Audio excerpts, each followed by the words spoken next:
ఏ వర్తమానం ఇవ్వాలి ప్రజలకి అని ప్రార్థన చేస్తుంటే నా ప్రభు నా తలంపులోనికి మాట తీసుకుని వచ్చాడు. ఇక్కడ 3 విషయాలు ఇక్కడ ఉన్నాయి. ఒకటి ఇక్కడ ఏముందంటే, నా ప్రార్థనా మందిరంలో వారిని ఏం చేస్తారు, ఆనందింపజేశారు.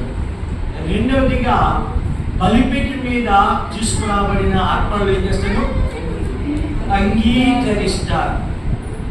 మూడవదిగా నా మందిరము సమస్త జనులకు ఏమవుతుంది, ప్రార్థనా మందిరము అనబడును. కాబట్టి ఈ మధ్యాహ్న కాల సమయం ముందు మనం 20వ వార్షికోత్సవ కూడికి మనం వచ్చాం. సరే, ఒక ప్రశ్న. ఇక్కడ మొట్టమొదటిగా ప్రారంభించినప్పుడు ఎంతమంది ఉన్నారు ఇక్కడ? పాస్టర్ గారు కాకుండా ఎవరు ఉన్నారా? 1వ సంవత్సరం ఉన్నారా?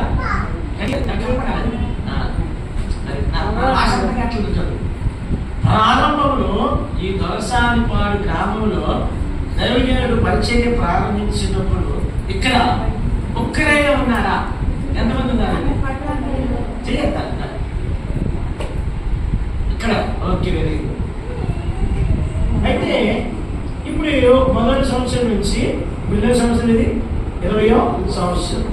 ఈ 20 సంవత్సరాలు మనం వెనక్కి తిరిగి చూసుకుంటే, ఆ ప్రారంభించినప్పుడు ఇన్ని అద్భుతాలు దేవుడు చేయగలడా అని నమ్ముతాము.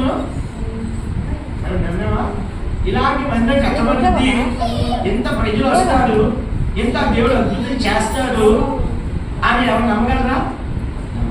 కానీ మొదటి కొరింథీ పత్రిక 2వ అధ్యాయం 9వ వచనంలో చదవండి. ఇప్పుడు మొదటి కొరింథీ పత్రిక 2వ అధ్యాయం 9వ వచనం చదవాలి. ఇందును గూర్చి దేవుడు తన్ను ప్రేమించు వారికి ఏమి సిద్ధపరిచినో అవి కంటికి కనబడలేదు, చెవికి వినబడలేదు, మనిషి హృదయములకు ఏ కారణమే కాబట్టి చూడండి, దేవుణ్ణి ప్రేమించేవారా, దేవుడు తను ప్రేమించేవారిగా?